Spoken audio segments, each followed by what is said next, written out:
हिंडलगाव मध्यवर्ती कारागृहात एका कैद्यावर प्राणघातक हल्ला झाल्याची घटना मंगळवारी घडली आहे। युवतीवरील बलात्कार प्रकरणात दोषी ठरून शिक्षा भोगत असलेल्या मुत्यानट्टी गावचा सुरेश या कैद्यावर मेंगळूर येथील कैदी फयान याने प्राणघातक हल्ला केल्याचं समोर आलंय।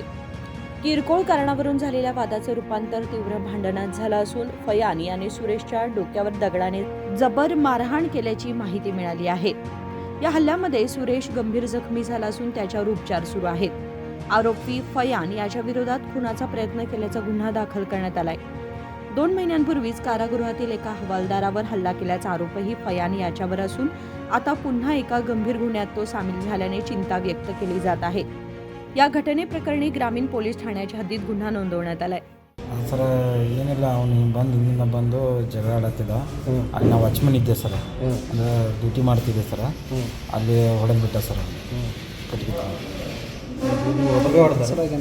ಏನು ಸರ್ ಯಾವ ಥರ ಸಲ ಇದೆ ಈಗ ಸರ ಹಂಗೆ ಸುಮ್ಮನೆ ಅವನು ಹೊಡೆದಂತ ಹಾಂ ಸರ್ ಯಾವ ವಿಚಾರಕ್ಕಂತ ಒಳಗೆ ಏನು ಗಲಾಟೆ ಅದ್ರ ಒಳಗೆ ಸರ ಎಸ್ಟಡಿ ಅಲ್ಲಿ ನಾವು ಡ್ಯೂಟಿ ಮಾಡ್ತೀವಿ ಸರ ಎಸ್ಟಡಿ ಫೋನ್ ಸಂಬಂಧ ಸರ್ ಅದು ಎಸ್ಟಡಿ ಚಲೋ ಆಗಕ್ಕಿಲ್ಲ ಅದ್ರ ಸಂಬಂಧ ಅವ್ನು ನನ್ನ ಜೊತೆ ಬಂದು ಜಗಳ ಆಡಕತ್ತ ಸರ ಅದು ಹಿಂದಿಂದ ಹೊಡೆದ್ಬಿಟ್ಟು ಸರ್ ಯಾರು ಹೊಡೆದಾರ್ರಿ ಪವನ್ ಅಂತ ಸರ ಪವನ್ ಯಾವ ಕೇಸ್ನಾಗ ಒಳಗೆ ಅವ್ರು ಸರ ಮೊನ್ನೆ ಕಾರವಾರದಿಂದ ಬಂದಾನ ನೋಡ್ರಿ ಅಲ್ಲಿ ಸಿಬ್ಬಂದಿ ಮಠ ಹಲ್ಲೆ ಮಾಡಿ ಮಂಗಳೂರು ಸರ ನೀವು ಯಾವ ಕೇಸ್ನಾಗ ನಾವು ಸರ ಬೆಳಗಾವಿ ಇದು ಗ್ಯಾಂಗ್ ಐತಿರಲ್ಲ ಕೆಂಗು ಮುತ್ತನಟ್ಟಿ ಆದಿದ್ರಾಗ ಸರ್ ಎಲ್ಲೆಲ್ಲಿ ಹೊಡೆದ್ರು ಇಲ್ಲಿ ತಲೆಗೆ ಹೊಡೆದಂಗೆ ಸರ್ ಹಿಂದಿಂದ ಅವ್ರು ಭಾಳ ಜನ ಇದ್ರಿ ಹಾಂ ಸರ್ ಹಿಂದೆ ಐತ್ರಿ ಅದು ಎಲ್ಲರೂ ಕೂಡ ಬಿಡೋದು ಆ ಹಿಂಡ್ದಾಗ ಅವನೇ ಮೊದಲು ನಾನು ನೋಡಿದ್ದು ಸರ್ ಅವನ ಇವ್ ಕೈ ಬಡ್ದು ಸರ್ ಅವ್ರು ಏನು ಸರ್ ನಾಟ ಅವನೇ ಇದು ಮಾಡಿದ್ರು ಯಾರು ಬಂದು ಬಿಡಿಸಿರಿ ಆಮೇಲೆ ಪರ ಇವರು ಅಲ್ಲಿ ಇತರ ಸ್ಟಾಫ್ನವರು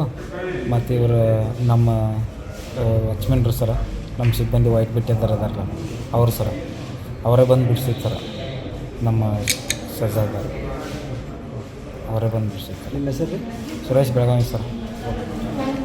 विनोद कोलकार, KMM मराठी, बेळगाव।